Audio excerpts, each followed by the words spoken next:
bienvenue sur ce numéro 14 de Tech Prod. Alors je suis, comment dirais-je, je suis écroulé de rire, je me plie en deux, je me tords de barre. On va vous expliquer pourquoi. Bonjour à tous, salut Thierry. Salut.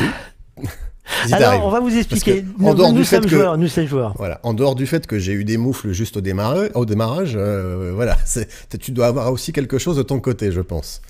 Oui, parce qu'en fait, c'est toujours comme ça. C'est quand on veut jouer, on joue et on gagne ou on perd. Mais cette fois-ci, on gagne, finalement, parce que pour ce numéro 14, on s'était dit, on n'a rien fait de vraiment difficile depuis quelques jours.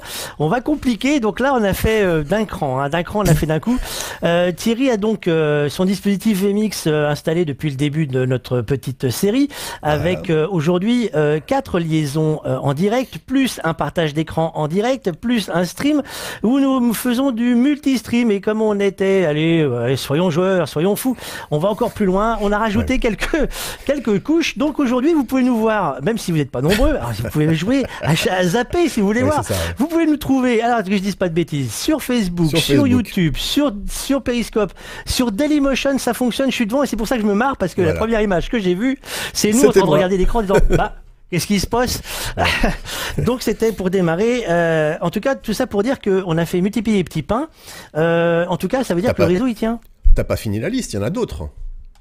Il y en a encore. T'as dit Periscope, bah oui, on a rajouté LinkedIn, Dailymotion et Spotify aussi, je crois. LinkedIn. Alors attends, LinkedIn, faut que j'arrive à me coller. Je vais le vérifier juste après. Ouais, on va pouvoir avancer le menu, sinon on s'en sortira jamais. Donc vous avez vu en tout cas que le réseau pour l'instant a l'air de tenir, donc on va en profiter. En parlant de réseau, moi je suis une bille en réseau, donc on s'était dit que c'était peut-être le moment de se renseigner, d'aller voir un peu quelqu'un qui est un expert pour en parler. On va aller voir Yann Robert, il est responsable pôle social média pour le groupe TF1 à la direction des contenus. Je pense qu'il en sait largement plus que moi là-dessus. On va essayer de voir aussi qu'il y a des outils maintenant professionnel pour faire ça. On va aller voir YousIt. Alors YousIt, je sais pas si tu te souviens, c'est Thibaut de Robert qui nous en avait parlé. Oui.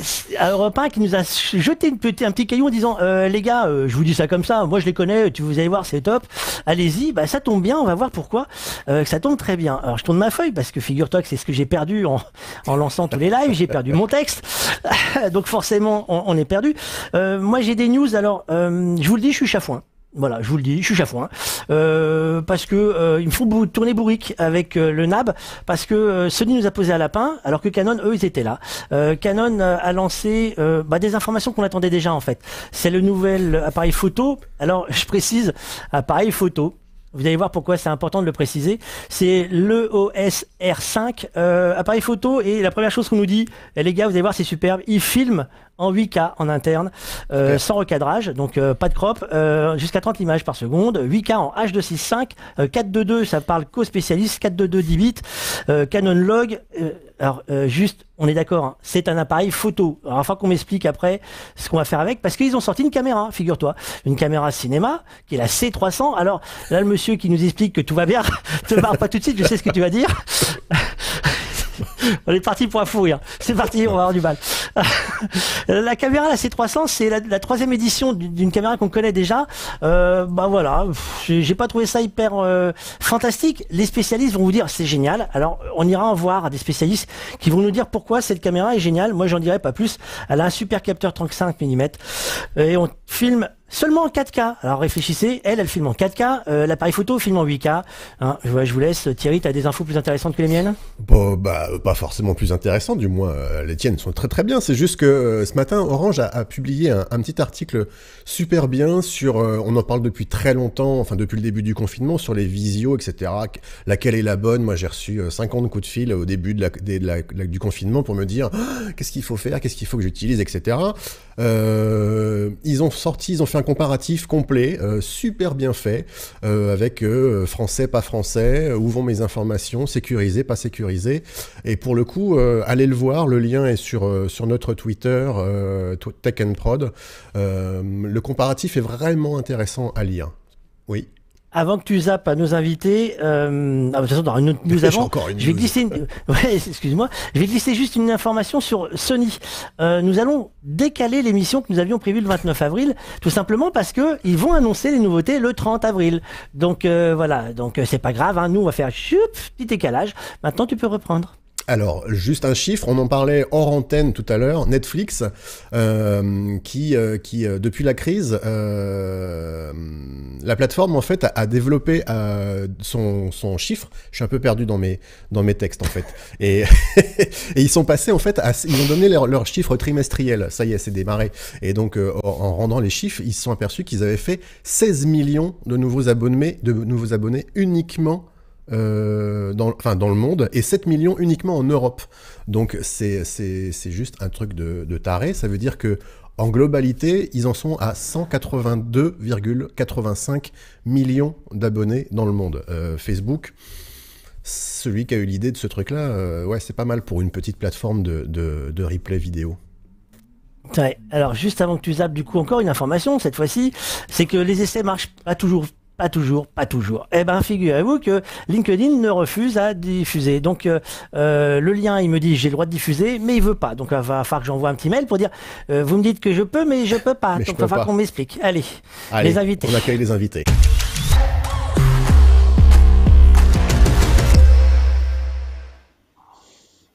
Et bonjour. Bonjour. Pourquoi je t'entends plus, Thierry? Ah bah ça a coupé ton micro, ils sont tous là d'un coup, dis donc. Alors, que je me trompe pas, nous allons avoir Johan à gauche, Frédéric au milieu et Laurent à droite. Bonjour messieurs, dans l'ordre, Johan, responsable alors que je dise pas de bêtises, c'est ça aussi, hein, vous faites des je peux le titres faire à ta place rallonge, si tu les veux. gars. Ouais, je veux bien, je veux bien. Responsable social média, on va dire, à la direction des contenus de TF1. Ça veut dire quoi? Ça veut dire que je gère une équipe qui fabrique des contenus, qui diffuse des contenus sur les réseaux sociaux. Et ce pour les programmes des 4 chaînes du groupe. Alors les 4 chaînes du groupe, j'ai toujours perdu Thierry, je crois que quand il parle, j'entends plus. Non, je t'entends plus, mais c'est pas grave. C'est peut-être qu'il passe à l'antenne, mais moi je t'entends plus. Frédéric, tu connais les 4 grosses chaînes du groupe?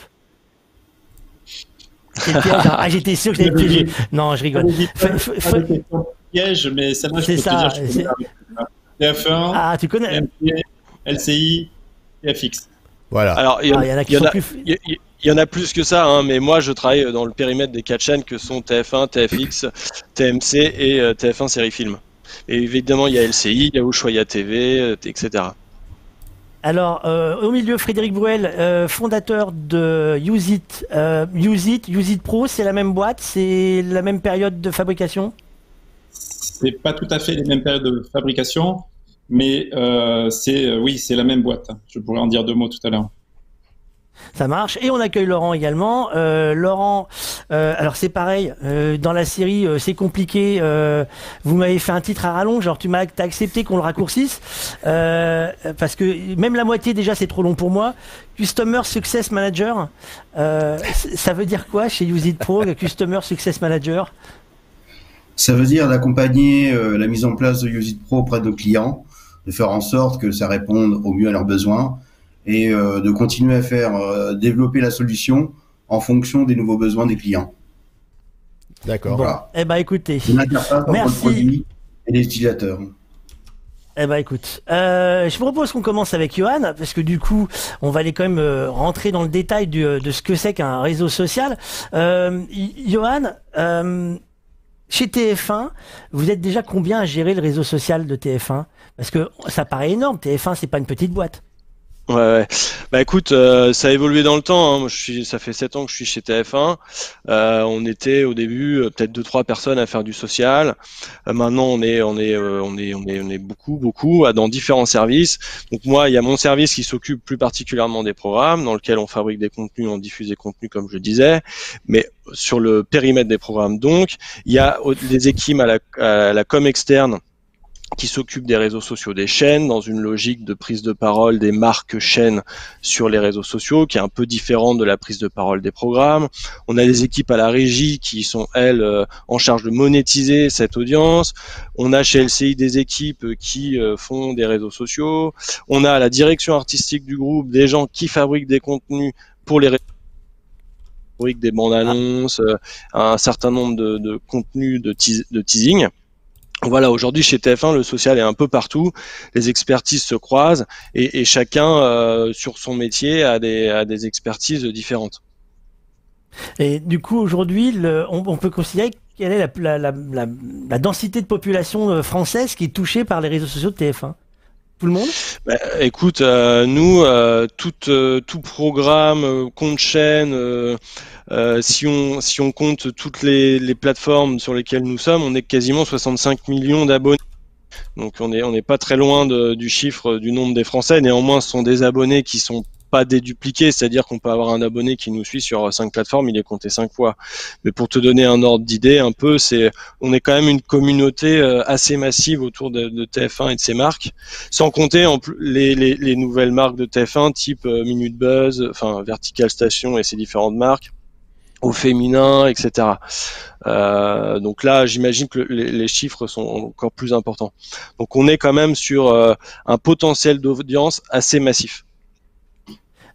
On peut presque imaginer aujourd'hui, si on regarde bien, que c'est quasiment plus puissant que la marque elle-même. C'est-à-dire que le réseau, la diffusion de contenu du réseau est plus puissante que l'antenne elle-même de TF1? Bah écoute, ça je saurais pas le mesurer. Néanmoins, quand je vois qu'on a des OP qui font 7 millions ou des vidéos qui font 1 million, 2 millions de vues, on peut se dire qu'on vient quand même concurrencer. Alors peut-être pas les programmes de TF1 sur ses prime time, mais des chaînes qui diffusent des contenus même à heure de grande écoute. Alors, comment on définit le réseau qu'on va toucher? Parce qu'on va faire un peu d'histoire sur le réseau social. On est d'accord que le réseau social, on va pas attribuer la création du réseau social aux uns ou aux autres, parce que si on fait de l'histoire, on va dire que c'est Jésus pour certains qui avait fait le premier réseau social. Donc on va pas rentrer dans ces débats philosophiques. Mais les réseaux sociaux aujourd'hui, on l'entend par un monde professionnel, mais au début c'était le stagiaire qui faisait le community manager, qui faisait un tweet, un post ou un commentaire. C'est encore ça ou c'est plus ça? Effectivement, ça a été ça à une période, puisque le stagiaire ayant un âge moins avancé que les autres était celui qui était plus prompt à connaître ce média. Et encore, j'ai tendance à dire aujourd'hui, comme je travaille avec un certain nombre de gens, c'est pas l'âge qui fait la bonne connaissance des réseaux. Néanmoins, celui qui avait par curiosité un compte Facebook avant son manager ou son directeur, forcément, c'était celui qui était plus à même de connaître ce terrain d'expression. Maintenant, effectivement, c'est plus du tout ça. Il y a des métiers. Alors, c'est éclaté, hein, le community manager qu'on a connu à une époque. Aujourd'hui, il devrait porter plein de noms, puisque on a des gens qui font plutôt des contenus. Donc, on peut aujourd'hui, et d'ailleurs, on fait appel à plusieurs expertises. Dans mon équipe, je peux avoir des motion designers, des mecs qui sont plus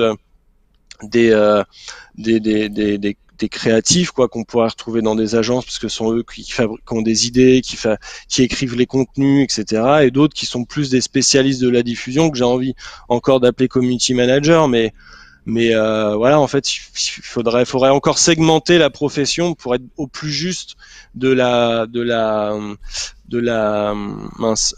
compétence de chacune des personnes qui aujourd'hui fait du social media. Du coup, comment Vas-y, Thierry. Non, vas-y. Comment on cible on cible les réseaux sociaux en fonction de l'émission, ou on cible en fonction des gens qu'on veut toucher? Bah écoute, tu parlais d'historique tout à l'heure. Les deux historiques, c'était Facebook et Twitter. Donc c'était plutôt sur ces réseaux-là qu'on a commencé à se déployer, parce que Facebook a été un des précurseurs sur le sujet, en tout cas en masse, hein, parce que des réseaux sociaux, il y en a une tonne.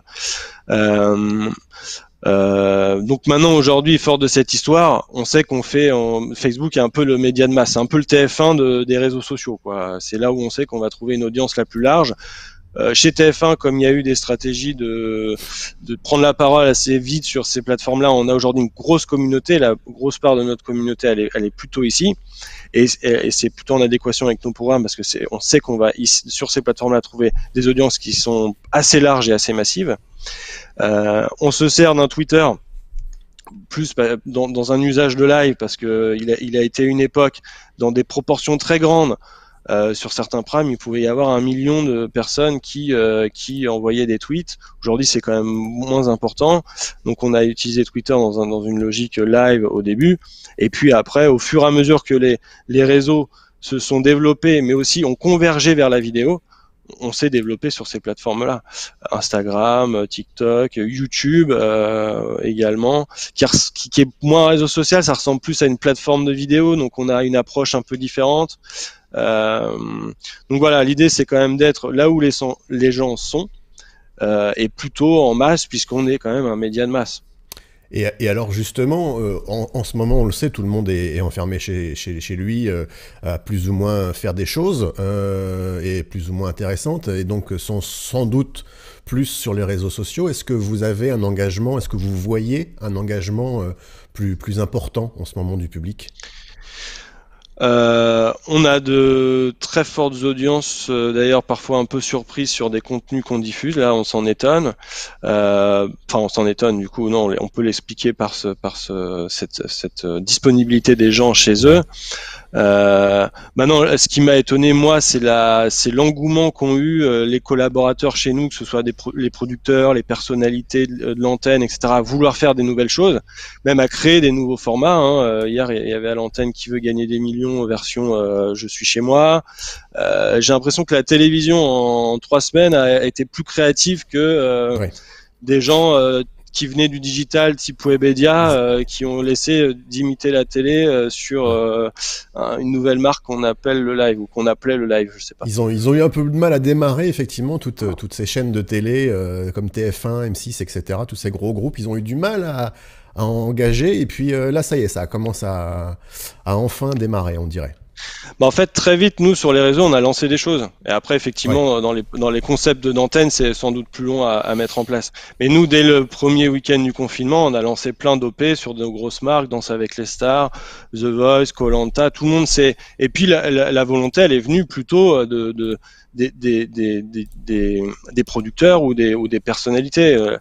Et ça c'est pas mal, ils sont vraiment emparés de la chose, et nous on les a aidés justement à canaliser les demandes, à optimiser les opérations, ce qu'on fait au quotidien d'ailleurs avec eux, mais là il y a une vraie volonté, et puis c'était aussi la volonté du groupe quand notre président a pris la parole pour nous distribuer des messages concernant le Covid. C'était on continue notre métier, c'est-à-dire divertir les gens. On partage des ondes positives au quotidien, et ça, on l'a observé. Là, vous avez monté une opération sur les réseaux sociaux pour Danse avec les stars. Ça se monte comment, ça, c'était une de nos premières OP. Écoute, ça se montre justement par l'envie d'un producteur qui contacte tous les danseurs. On se fait un groupe WhatsApp dans lequel tout le monde échange. On monte l'OP ensemble. Les danseurs, les uns après les autres, nous envoient alors on monte le concept, on s'appelle, on fait du WhatsApp, etc. Ensuite, chacun des danseurs nous envoie les moments de danse. Alors là, c'est l'autre clip peut-être qui peut plus l'illustrer. Donc chaque danseur, voilà, nous envoie ses moments de danse chez lui. Nous, on fait un certain nombre de montages pour le diffuser sur différents réseaux, avoir des temps de diffusion, donc on fait tout le média planning derrière. On sollicite les gens pour danser chez eux, donc plutôt sur les plateformes type Instagram ou TikTok, où là on sait que les gens se prêtent facilement plus à cet exercice. On reçoit plus de centaines de gens qui font leurs vidéos sur les réseaux sociaux. Et donc on se dit, on va faire ce format où on va mêler le clip des danseurs avec les gens chez eux. À la fin, on fait un clip. Après, il y a la chanteuse du Alipa qui nous répond. Alors ça se monte en faisant monter une sorte de mayonnaise, quoi. Ouais, bien sûr. Ouais. C'est un travail de longue haleine, le réseau social. Alors justement, voilà, puis sous forme de test, on regarde ce qui se passe, on avance, on prend donc c'est une sorte de live, quoi, de live non broadcast, enfin non linéaire. Et pour le coup, ça a été bien fait, ça, parce que pour cette campagne-là, alors que moi, Dals, tout ça, je suis pas forcément dans les réseaux standards, je l'ai vu, quoi, et je l'ai pas vu une fois, je l'ai vu beaucoup de fois, quoi. Donc ça a été vraiment relayé. Tu dis ça, mais tu dis Dals, toi. Parce que moi, je dis danse avec les stars. Excuse-moi, on a quand même pas la même notion. Est-ce qu'il y a une fabrication spécifique pour faire une interaction avec l'auditeur, avec le spectateur? C'est une démarche qui doit se faire dès le départ. Alors, je vais essayer de préciser. C'est une question qu'on avait reçue en préparant l'émission. On me demande si aujourd'hui, on a travaillé le fait d'avoir une interaction directe une fois que le message est envoyé. C'est-à-dire que la com, elle est faite. Vous envoyez votre fichier vidéo. Est-ce que derrière il y a un travail qui est fait, ou peut-être pas, parce que c'est peut-être que ça n'existe pas aujourd'hui, où les gens vont interagir pendant le live? Avec un exemple, c'est on a quelqu'un qui est sur la vidéo, par exemple, si je pourrais cliquer pendant le live vidéo sur le player, sur la tête de Thierry pour avoir sa bio et savoir que ce matin il s'est levé à telle heure et autres. Est-ce que ça c'est quelque chose qui existe déjà, quelque chose que vous avez testé, ou c'est juste un rêve encore de l'interaction directe avec les réseaux sociaux? Bah, alors déjà, il y a plusieurs formes d'interaction chez TF1. Il y a le vote SMS classique qui permet de choisir un gagnant d'une émission. Nous, sur les réseaux sociaux, ça fait quelques années qu'on a testé différents formats d'interaction dans le programme. Et effectivement, la nature du live fait qu'on peut faire plus de choses ou non. Donc des lives, on a Danse avec les stars où il y a plusieurs numéros, enfin tous les numéros sont en live. On a 4 ou 5 épisodes de The Voice, on a l'Energy Music Award. Donc on a quelques programmes comme ça qui sont en live dans lesquels on a fait beaucoup d'OP d'interaction via les réseaux sociaux, que ce soit des tweets à l'antenne ou même faire danser les gens chez eux, les diffuser à l'antenne, etc. Maintenant, ce que tu évoques, c'est plutôt une interaction dans un player sur une émission qui peut ne pas d'ailleurs être en direct. Ça, on n'a pas exploré ces pistes-là. Aujourd'hui, on a un nouveau site MyTF1 qui est en ligne depuis presque un an maintenant, sur lequel il y a beaucoup de développements qui sont faits, mais plutôt sur l'expérience de comment je consomme le contenu facilement sur différents devices. Donc, on est plutôt à enrichir l'expérience de vision à la Netflix, hein, on réinvente rien, plutôt que aller dans cette notion d'interaction dont on trouverait plus de sens sur une émission qui est en direct. Et est-ce que pour vous, vous considérez justement cette méthode d'utilisation comme un deuxième média ou un média supplémentaire, se servant du contenu de l'autre, du premier? Alors, j'ajoute justement une précision par rapport à ça sur les différentes OP, parce que ces OP d'interactivité, on les a fait à l'antenne, mais parfois même simplement sur le digital. On avait un flux live à l'antenne, on avait une émission digitale vraiment sur MyTF1 en deuxième volet. Ces choses-là, on les a testées. Alors, il s'avère que les gens, quand ils regardent une fenêtre, ils peuvent pas forcément regarder 50. On a même fait des émissions décrochées pendant la publicité. Donc ça fait une audience, mais ça fait c'était pas, je me souviens plus des audiences de l'époque, mais on a testé plein de choses dans ce sens. Oui, donc ça répond à ma question. En fait, c'est vous pour certains moments, vous allez pouvoir l'utiliser comme un média supplémentaire ou parallèle, on va dire. C'est-à-dire qu'aujourd'hui, on a testé ces choses-là et on a vraiment repositionné MyTF1 comme une plateforme de consommation de contenu vidéo, alors replay ou même d'AVOD. Hein, on a plein de contenus aujourd'hui qui sont pas forcément des contenus de l'antenne. Le positionnement, c'est le Netflix gratuit MyTF1 aujourd'hui. Donc on est vraiment plus dans la consommation du contenu plus que dans l'interaction avec le contenu. Le confinement a changé donc la consommation actuelle. On voit bien, tout le monde on parlait tout à l'heure de l'augmentation de Netflix qui est assez impressionnante. Donc l'augmentation chez vous, elle s'est vue également. Le confinement, est-ce que ça a changé votre façon de travailler à vous? Parce que on n'est plus au bureau, on n'est plus entre guillemets ensemble pour travailler et faire les plannings. Il a fallu s'adapter également. Bah écoute, chez TF1 depuis plusieurs mois maintenant, on a une politique de télétravail, donc ce qui fait qu'on a tous été confrontés au quotidien à du télétravail, donc on a tous les outils nécessaires pour télétravailler. On a d'ailleurs, le groupe a pris d'ailleurs la décision très vite de nous demander de télétravailler plutôt que de venir avant le confinement. Donc ça, très vite, les équipes ont pu s'organiser. Maintenant, moi, j'observe deux choses. c'est que effectivement ceux qui ont des métiers plus classiques, notamment qui sont liés à la production de contenu vidéo, ils ont besoin de bancs de montage, d'outils un peu complexes. Ça c'est plus difficile de les déplacer hors de la maison. Donc moi qui ai deux populations, qui est vraiment ces gens, alors, on utilise des outils d'aujourd'hui, un iMac et la suite Adobe. On n'est pas nous sur des process de production complexes. Néanmoins même un iMac, c'est difficile à emmener sous le bras et de le ramener chez soi. Donc c'est sûr que les motion designers dans l'équipe, aujourd'hui ils travaillent avec leurs outils personnels, quoi, et ils ont des écrans plus petits, hein, ça c'est certain. Maintenant toute la partie community manager, qui sont des gens qui sont plutôt habitués à utiliser des outils en SaaS, type Useit, on va avoir l'occasion d'en parler. Ceux-là, ils peuvent très facilement sortir de la tour TF1 et continuer leur travail comme si de rien n'était. Donc, et ça a toujours été le message chez nous, c'est on continue d'assurer le service que l'on opère d'habitude. Est-ce que vous êtes capable de le faire, oui ou non? On a tous répondu présent, que ce soit sur mon métier ou les métiers du digital au sens large. Les gens qui codent le site tous les jours, ça n'a quasiment rien changé sur notre productivité à en avoir le témoignage de mes collègues. Alors, avant de parler d'un des outils que vous avez à votre disposition pour communiquer sur les réseaux sociaux avec nos deux invités supplémentaires qui sont juste en dessous de moi. Vous savez, j'ai le pouvoir de pouvoir les écraser.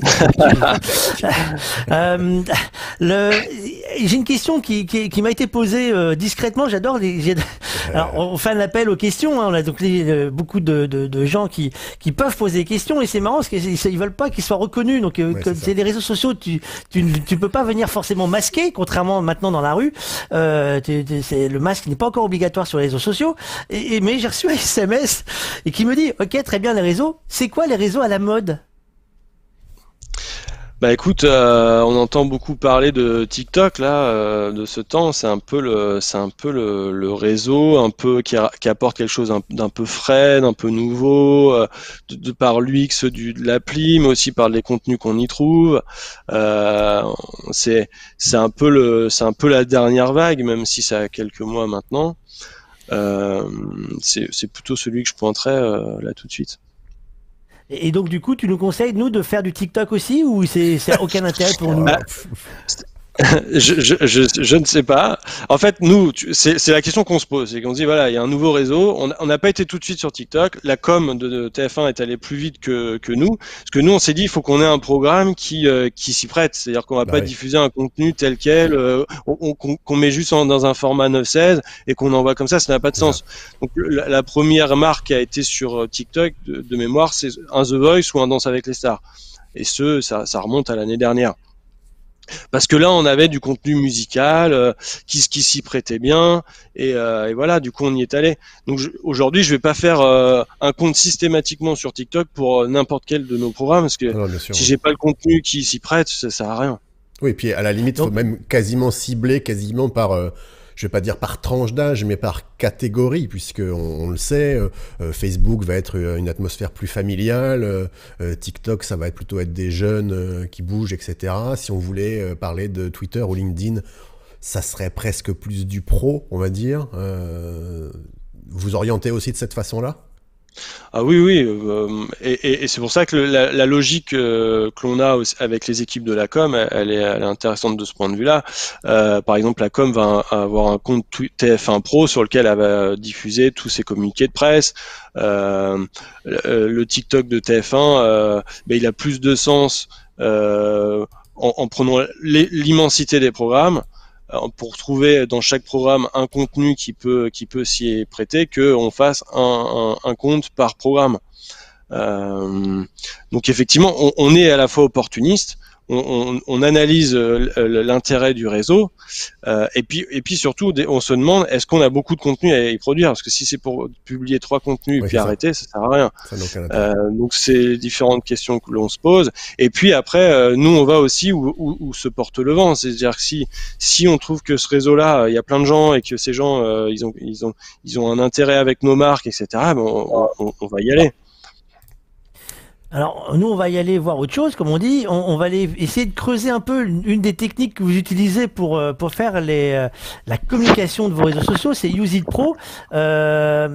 pourquoi on va les voir? Parce que c'est présenté comme un outil tout en un, ultra léger, c'est-à-dire qu'en fait, on est d'accord que moi, je suis chez moi, je peux continuer à travailler ma communication à distance, donc c'est également un des atouts. Frédéric Bruel est le fondateur de Use It Pro, on va le retrouver. Frédéric, c'est venu comment Use It Pro? Parce qu'aujourd'hui, c'est un tout en un, ou presque, c'est un produit sur mesure pour pouvoir faire de la gestion de diffusion de contenu sur les réseaux. C'était votre idée de départ? Non. Au revoir, merci. Merci beaucoup, bonne soirée. Voilà. En fait, l'idée de départ, elle est née dans ma tête d'une expérience très personnelle, qui était que quand on regarde la télé, on a souvent envie de partager des moments. Et cette idée-là, j'avais plutôt l'ambition d'en faire une application grand public. Et quand j'ai commencé à montrer ce produit-là et cette techno au groupe de télé, très rapidement, elles m'ont fait comprendre que j'avais plutôt intérêt à proposer la même chose, mais pour les journalistes, puisque eux avaient fait le même constat et qu'il n'y avait pas de solution simple à utiliser qui permettrait très rapidement de découper des extraits de télé, les habiller, les publier. Donc l'idée, elle est née comme ça, il y a quelques années. Et aujourd'hui, de fil en aiguille, on est passé d'un marché de niche, ce qu'on appelle nous le live clipping, donc la capacité qu'ont nos clients de découper des extraits vidéo ou même des podcasts, des fichiers audio, pour ensuite les habiller et les publier sur les réseaux sociaux, à une solution tout en un, comme tu l'as dit, qui permet de façon beaucoup plus générale, toujours avec cet ADN de simplicité et de facilité d'utilisation, d'aller importer des contenus pour les habiller et les formater pour tel ou tel réseau social. Donc là, on a vu tout à l'heure des extraits de TF1 sur la TV, sur Profilage, Burger Quiz, Maman Célèbre. Ça, c'est typiquement des produits qui ont été travaillés par la solution Use It Pro. En un mot, comment ça marche? C'est comme un logiciel chez moi ou c'est une autre philosophie? Alors la philosophie, elle est tout l'intérêt de moi. Je viens pas du monde de la vidéo, et c'est tout l'intérêt en fait de ce produit-là, c'est que il s'adresse à un public qui a le même profil que moi, c'est-à-dire qui est un peu addict aux nouvelles techno, mais qui est pas un expert. Et donc tout l'intérêt du produit, c'est que depuis ton navigateur, donc t'as pas besoin d'installer de logiciel, eh bien tu te logs, et c'est un logiciel en ligne, et sans formation. Il n'y a pas de formation, si ce n'est des tutos en ligne. Ben, tu es très rapidement capable d'aller habiller, comme tu l'as montré là, à travers les exemples que vous avez diffusés. Eh ben, tu es capable d'aller habiller une vidéo avec une Marie-Louise, rajouter un post-roll, mettre des sous-titres en quelques clics. Et tu n'as pas besoin d'avoir non plus un ordinateur très puissant, puisque tout se fait sur le cloud. Qui est les crises sanitaires ou qu'il n'y en ait pas, ben, ça ne change rien à notre job. Cet outil-là, il est léger et il est très facile à utiliser et très rapide pour fabriquer et publier tes vidéos. Ce qui est une des contraintes des groupes médias avec lesquels on bosse, c'est qu'ils doivent publier énormément de vidéos dans des formats très différents quotidiennement. Et oui, puisque chaque réseau social a son format pour de la vidéo, ça va être du carré, du 16/9 horizontal, du 16/9 vertical. C'est toujours la croix et la bannière pour arriver à remettre tout le monde d'accord quand on fait de la multidiffusion. Exactement. Alors, le Media Lab TF1, ça a été on peut en toucher un mot. C'est lequel des deux va en parler le mieux du Media Lab TF1? C'est Johan ou c'est Frédéric, du coup? Écoute, je laisse la parole à Johan et puis j'en dirai 2 mots en complément. C'est quoi le Media Lab TF1? C'est piloté par la direction de l'innovation chez TF1. Ça propose, voilà, aux différents une collaboration un peu plus soutenue avec des startups, donc dans un programme d'accélération qui se déroule à Station F. Donc comment ça se fait concrètement? L'innovation, au lieu de trouver elle-même, enfin ça peut être son approche aussi, mais elle vient interroger des opérationnels comme moi ou d'autres dans la boîte en leur disant voilà quelles sont vos problématiques, est-ce que vous travaillez déjà avec des startups, est-ce que vous avez envie qu'on collabore davantage avec eux. Donc c'est vraiment une approche assez pragmatique et du coup on propose nos problématiques et les gens avec qui on travaille.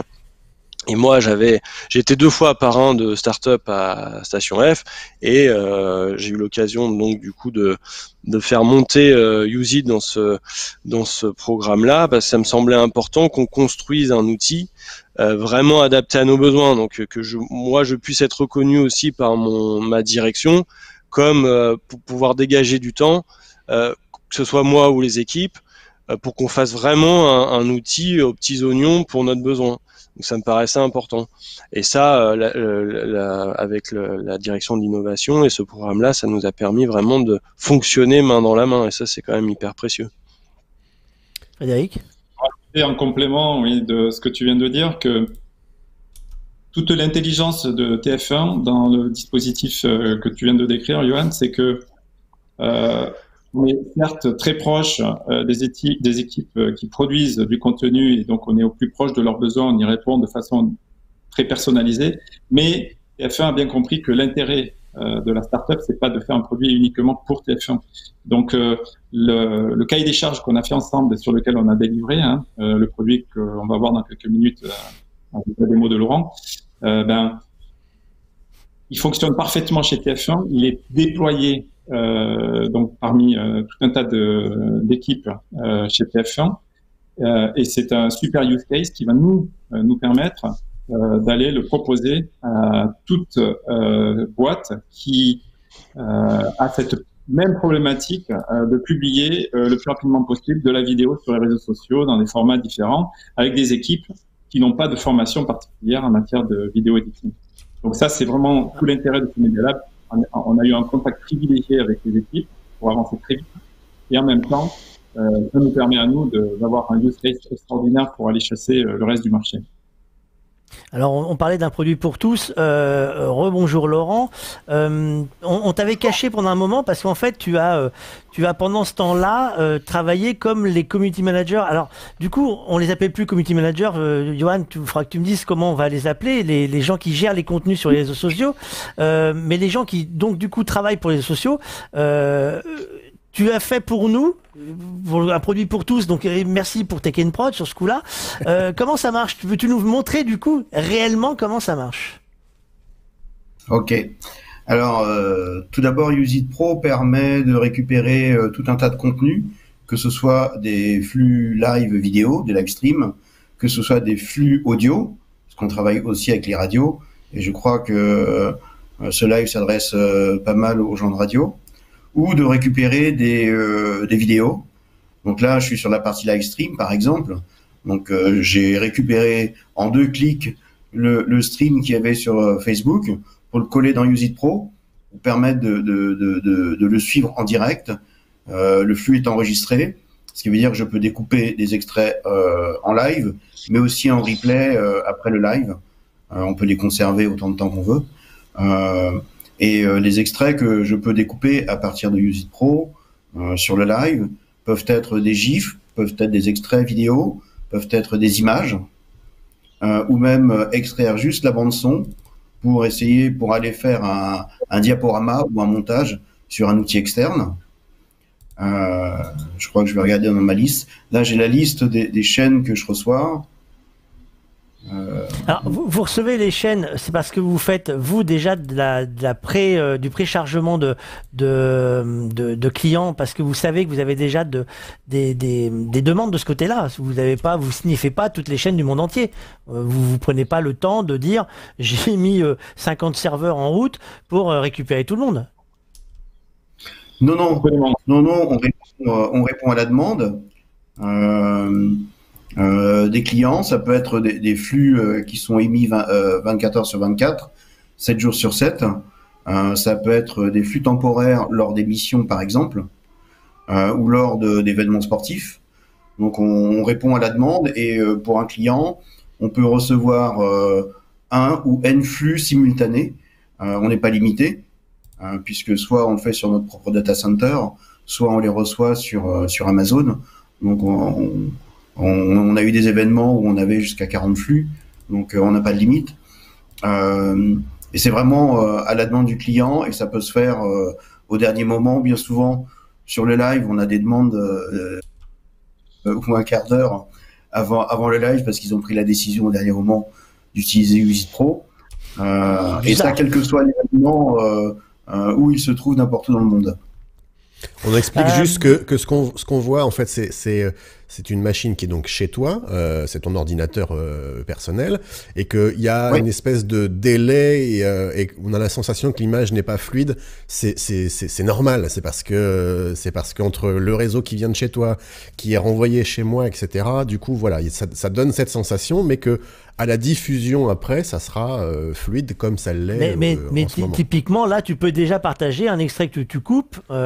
Tu peux partager, si j'ai bien compris, là, en fait, tu peux partager où tu veux un extrait que tu as coupé. Et tu peux l'habiller, tu peux lui rajouter du titrage, tu peux lui rajouter des templates qui sont fabriqués avant, ou tu peux faire de la fabrication en temps réel.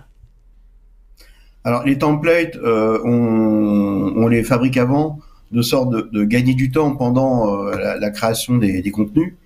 Là, je peux découper des extraits, je mets le in, le out où je veux, je peux rejouer le début de la séquence, la fin, c'est précis à l'image près.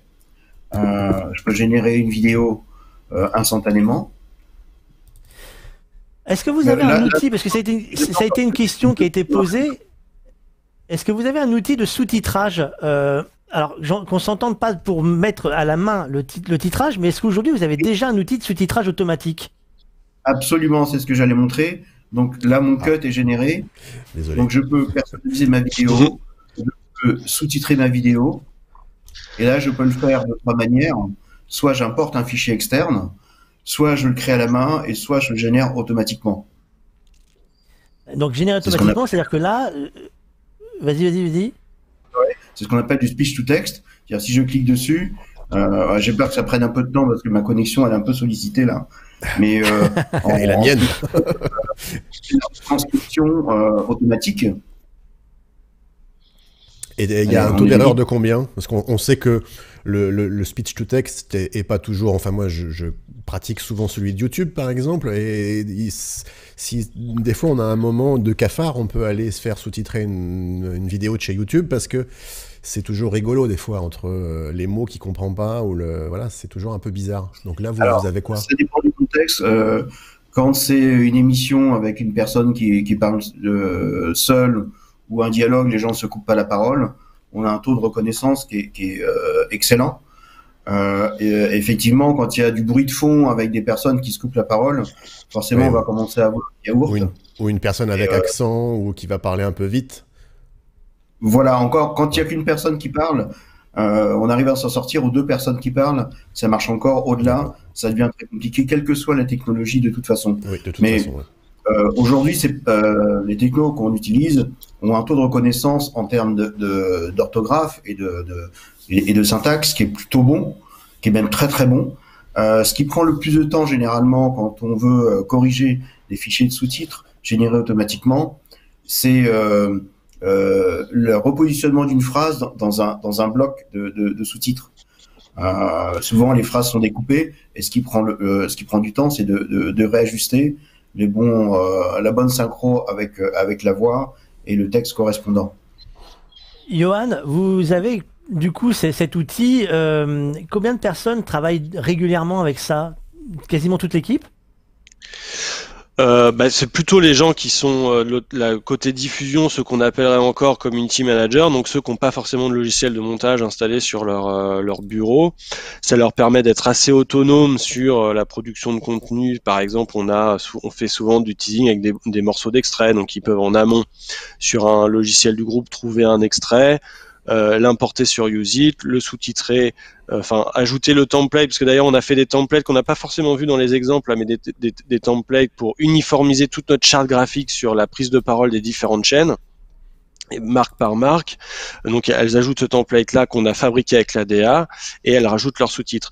Et aujourd'hui, moi, j'ai un workflow de production qui va des bancs de montage de TF1 Prod jusqu'à chez nous et jusqu'à chez la com. Parce qu'en fait, ce que je voulais, c'est qu'il n'y ait plus du tout de bandes-annonces qui soient diffusées telles quelles, enfin comme on les voyait à l'antenne sur les réseaux. Donc aujourd'hui, alors ça c'est un peu le contre-exemple, là, le profilage, mais parfois justement Vu, pour je l'ai enlevé bricoler, très vite. Je l'ai enlevé très parfois vite, hein. pour bricoler, ben, on fait quand même pour prendre la parole, parce que surtout peut-être qu'en ce moment c'est plus difficile d'avoir les bons formats, etc. Enfin les bons contenus. Mais globalement aujourd'hui, on a les gens qui fabriquent les bandes annonces chez TF1 Prod, upload des formats clean de bandes annonces sur un serveur, Usit vient les absorber. Dans la machine, on a tous les templates qui sont fabriqués par l'ADA, marque par marque, chaîne par chaîne. Ben ça, par exemple celui-ci. Et derrière, on a les community managers de mon équipe et ceux de l'équipe de la com qui récupèrent ces rushs et qui peuvent faire l'assemblage et le diffuser comme ils l'entendent, en carré, en 16:9, avec sous-titres ou sans sous-titres s'ils pensent que c'est pertinent ou pas pertinent. Parfois ça l'est, parfois ça ne l'est pas. Voilà, ça nous permet d'avoir de l'agilité parce qu'on ne pourrait pas venir avec un cahier des charges côté production leur disant bah, sur toutes les marques vous me faites 10 déclinaisons. Là, parce qu'après ils nous appelleraient, ils disant ouais j'ai fait la déclinaison de machin mais en fait tu l'as pas diffusé, etc. Donc on est sorti complètement de ce truc-là. Donc voilà, aujourd'hui c'est un peu le workflow un peu qu'on a mis en place et qui fonctionne depuis quelques semaines maintenant.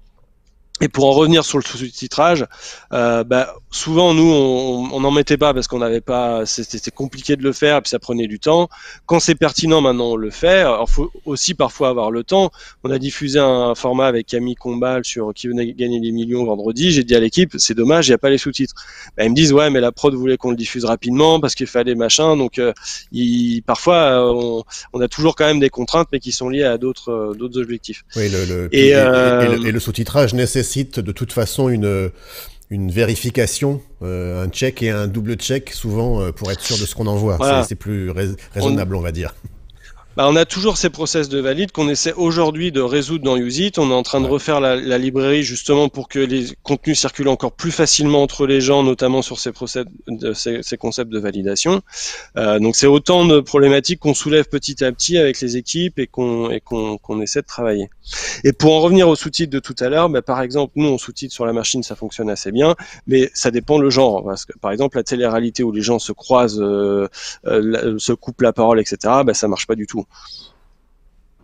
TF1 est un produit français, donc le sous-titre entre guillemets c'est le mode easy. Vous avez énormément de clients qui sont pas français.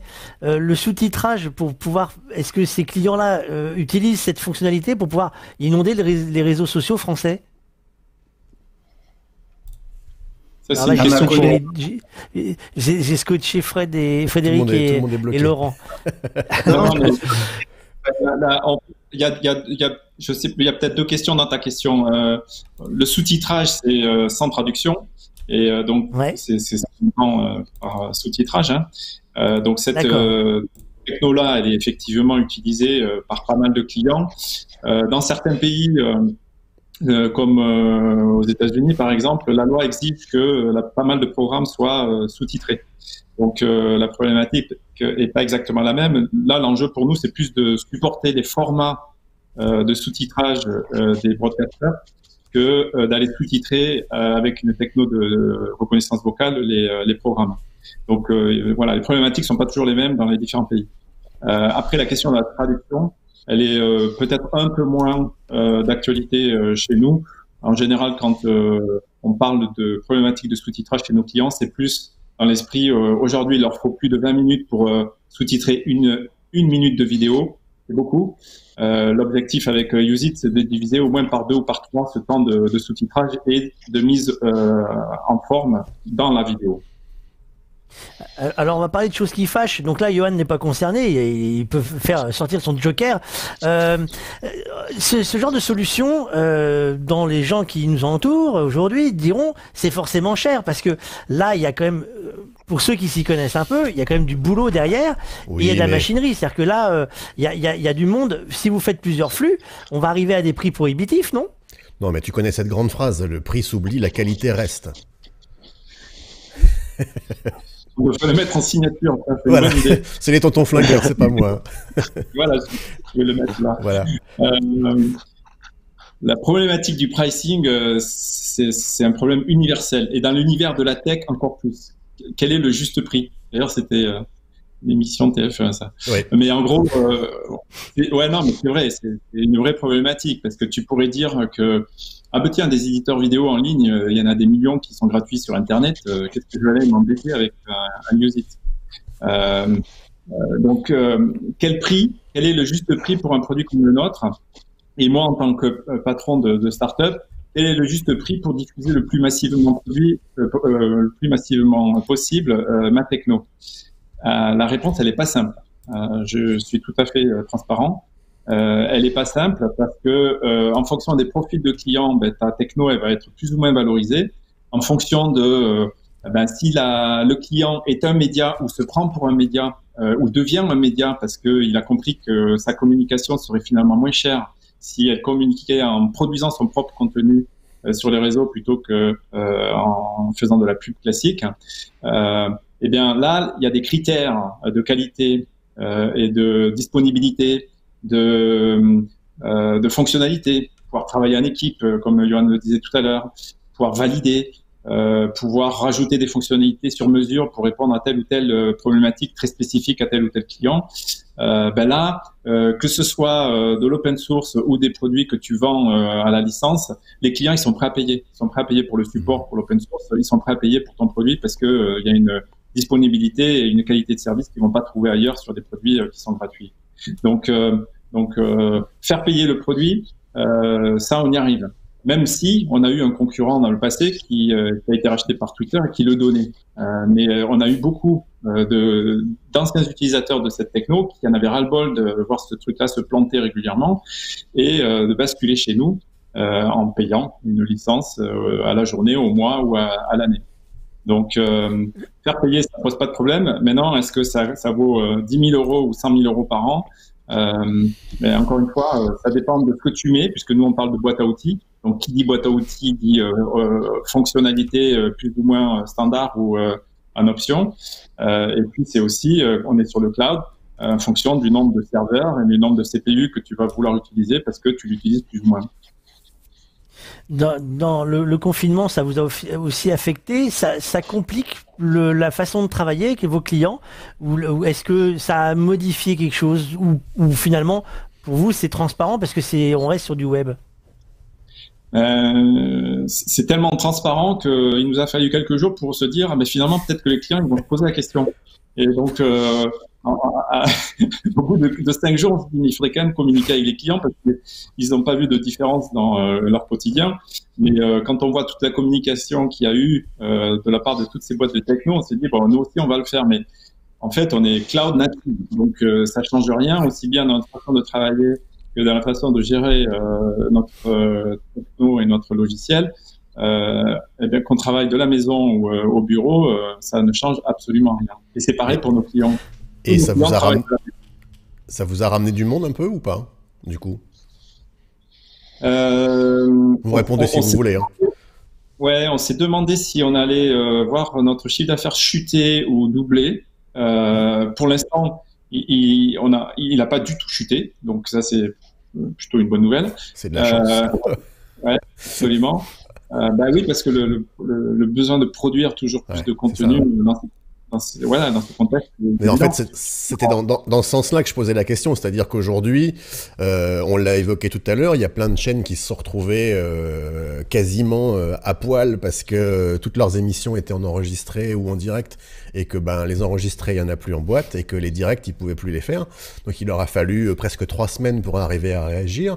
Votre solution peut être effectivement un plan B pour pouvoir communiquer tout de suite, quoi. Ouais.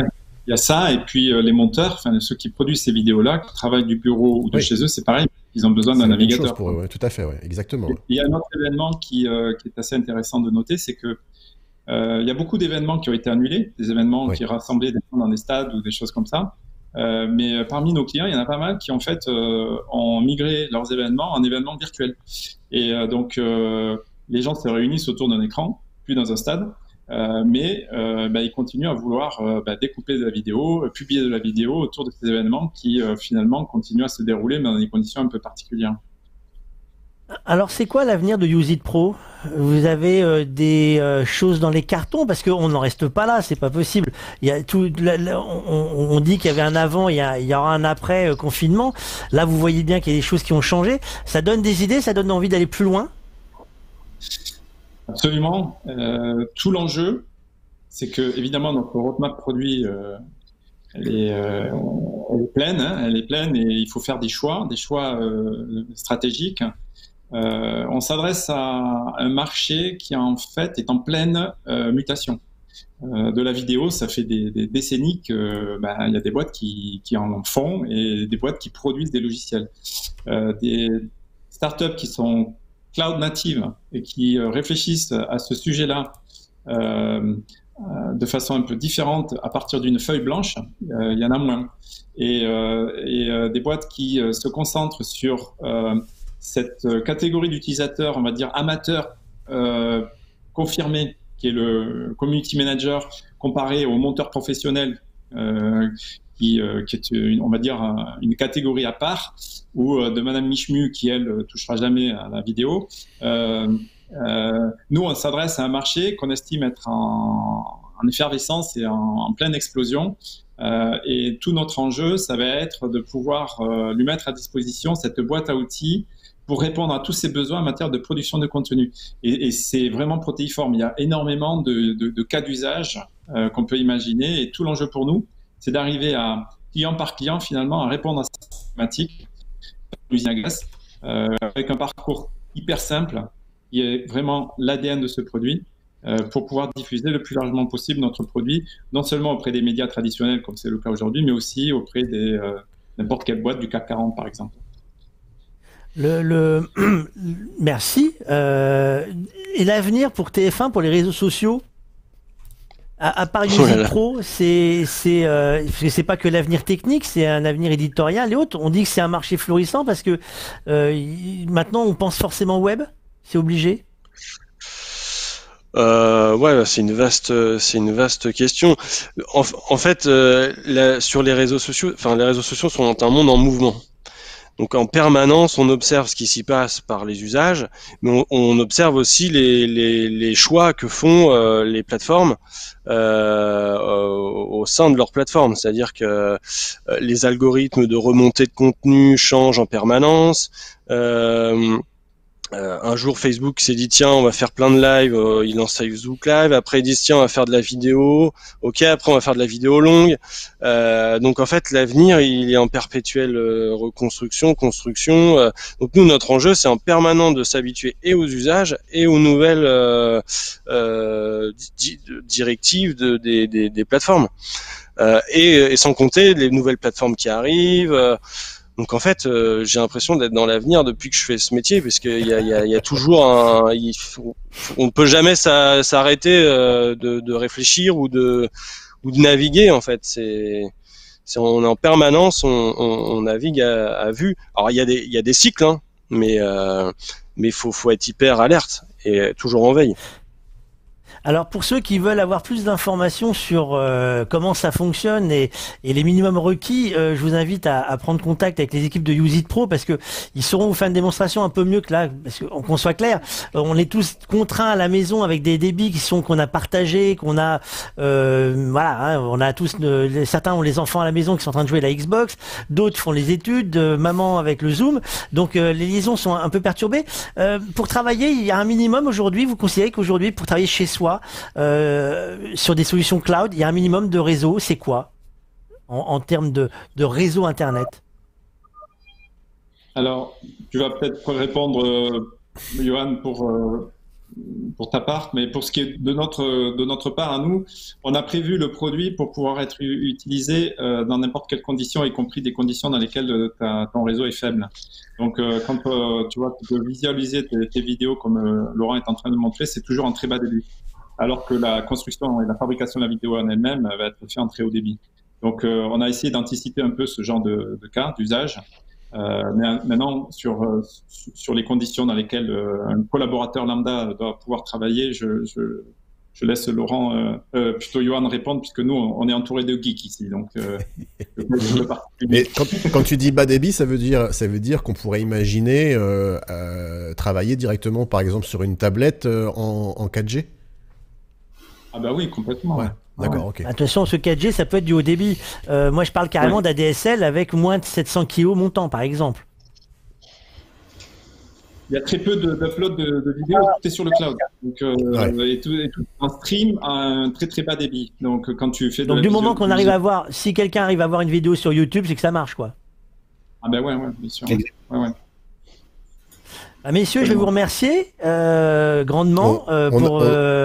Juste, on a vu Laurent qui finissait effectivement la petite découpe qu'il avait faite tout à l'heure de l'extrait. Moi, je trouve ça bluffant parce que voilà, ça se fait super vite et tout seul. Le croppage se fait tout seul. Il y a plus de voilà. Moi, je trouve ça super pratique. Voilà, toute la vidéo est déjà prête pour les formats dont on a besoin. Donc moi, Alors si j'ai bien compris, il va falloir que je trouve un petit budget parce que sinon ils vont pas être d'accord qu'on le teste pendant un an gratuitement. Je crois qu'ils vont pas m'aimer longtemps sinon. Mais moi, je suis plus gentil qu'eux. Enfin, pas tout le temps. Mais sur ce coup-là, je vous propose de gagner. Ah ouais, un athème, c'est super un athème. Ouais, voilà, parce qu'on a fait un jeu concours et puis on en rigolait, on en rigole toujours. Pourquoi je vous dis ça, messieurs? Pourquoi on en rigolait? Parce que quand on a lancé le concours, on s'était dit, on va faire ça à l'émission 15, on aura le temps d'avoir des gens qui nous regardent d'ici là. On en a pas tellement plus, mais ils sont là et l'émission 15, c'est vendredi, messieurs. Dernière chance pour pouvoir gagner votre petit athème mini de chez Blackmagic avant que le nouveau arrive. Il faut quand même qu'on donne l'ancien modèle si on sait pas drôle. C'est vendredi le tirage et il suffit d'aller, les liens on va les remettre, il suffit d'aller retweeter le tweet du concours, s'abonner à notre compte YouTube et à s'abonner à notre compte Twitter, parce qu'il y a plein d'infos intéressantes qu'on amène, on amène plein de gens intéressants, on raconte plein de choses intéressantes, parfois moins intéressantes que TF1, nous n'avons pas encore beaucoup d'extraits à diffuser, promis, on va faire des efforts pour en rajouter.